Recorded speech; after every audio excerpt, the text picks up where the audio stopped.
আসসালামু আলাইকুম, কেমন আছেন সবাই? আশা করছি সবাই ভালো আছেন। আলহামদুলিল্লাহ আমিও ভালো আছি। তো এটা হচ্ছে কিছুদিন আগের করা ভিডিও। সকালে একটু ছাদে গেলাম, অ্যাজ ইউজুয়াল যেমন আমি যাই। খুব ভালো লাগে, আমার কাছে রিফ্রেশিং লাগে গাছগুলো দেখলে।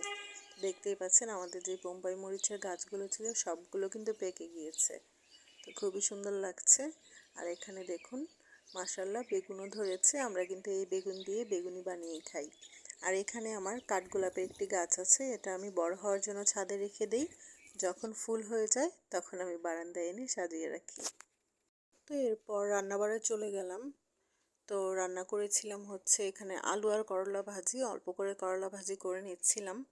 যেহেতু রোজার দিন রান্নার খুব বেশি তাড়া থাকে না, তো আস্তে ধীরে গোসল করে নামাজ পড়ে তারপরেই কিন্তু রান্না করতে চলে আসি। তো এখানে দেখুন আমি আজকে হচ্ছে ডাটা রান্না করব চিংড়ি মাছ দিয়ে, সাথে আলুও দিব। আর দেখুন এভাবে আমি পেঁয়াজ আর কাঁচামরিচ কেটে বেছে রেখে দেই, তাহলে রান্নার সময় কিন্তু খুব বেশি সাহায্য হয়, দ্রুত হয়ে যায়। তো এখানে আমি পেঁয়াজটা একটু ভেজে নিয়ে এখানে আদা রসুন দিয়ে দিয়েছিলাম। তারপর হচ্ছে এক এক করে সব মশলা আমি এখানে অ্যাড করব, তারপর সুন্দর করে কষিয়ে নিব। তো যারা যারা আমার ভিডিও দেখছেন, আমাকে সাপোর্ট করছেন, সবাইকে অনেক অনেক ধন্যবাদ। এভাবেই আমার পাশে থাকবেন। আমি অবশ্যই সবার পাশে থেকে সবাইকে সাপোর্ট করার চেষ্টা করব। আর যারা এখনও আমার চ্যানেলটি সাবস্ক্রাইব করেনি, তারা পুরো ভিডিওটি দেখবেন এবং আমার চ্যানেলটি সাবস্ক্রাইব করে দিয়ে পাশে থাকবেন। তো দেখতেই পাচ্ছেন এখানে আমি মাছ দিয়ে দিয়েছি। অল্প কিছু বড় চিংড়ি মাছ নিয়ে আমি ছোট ছোট করে কেটে নিয়েছিলাম, তারপর এখানে অ্যাড করলাম। তারপরে এটা একটু কষিয়ে নিব। তারপর হচ্ছে এখানে ডাঁটা আর আলু কেটে রেখেছিলাম, সেটা অ্যাড করব। সেটা আবার সুন্দর করে একটু কষিয়ে নিব। আসলে সুন্দর করে যদি মশলা কষিয়ে রান্না করা যায়, সেই রান্নাটার কিন্তু টেস্ট একটু বেশি ভালো হয়, আমার কাছে এটা মনে হয়। তো আসলে কিন্তু এখন কিন্তু অনেক বেশি গরম পড়ে, তো গৃহিণীদের কষ্টের দিন শুরু। আমাদের যেহেতু রান্না করতে হয় চুলার পাশে থেকে, সবার কিন্তু খুবই কষ্ট হয়।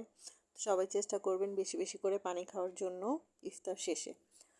তো এরপর দেখতেই পাচ্ছেন সুন্দর করে কষিয়ে নিয়ে আমি রান্নাটি এখানে করছি।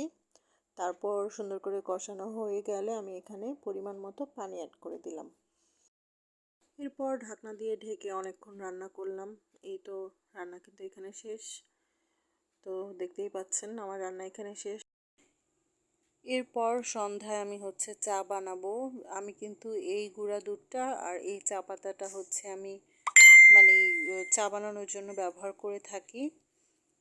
তো আজকে কিন্তু খুব বেশি ইফতারের কোনো আয়োজন করা হয়নি, খুব সিম্পল ইফতার করেছিলাম, যেটা আসলে আমি ভিডিও করিনি। তো এরপর আমি হচ্ছে চা বানিয়ে নিলাম। আসলে যত গরমই পড়ুক না কেন, আমরা যারা চা করে আছি আমাদের কিন্তু অবশ্যই চা খেতে হয়। মানে চা না খেলে কিন্তু আসলে মাথাটা কেমন জানি ভার হয়ে থাকে, ব্যথা করে, অনেক রকমের সমস্যা মনে হয় যে হয়। তো এরপরে চাটা খাওয়ার পরে হালকা ফিল হয়। তো এই যে আমি এখন পরিমাণ মতো দুধ, চিনি, চা পাতা দিয়ে কড়া করে এক কাপ চা বানিয়ে নিলাম। তো আজকের মতো আমার ভিডিওটি আমি এখানেই শেষ করছি। সবাই ভালো থাকুন, সুস্থ থাকুন, আল্লাহ হাফেজ।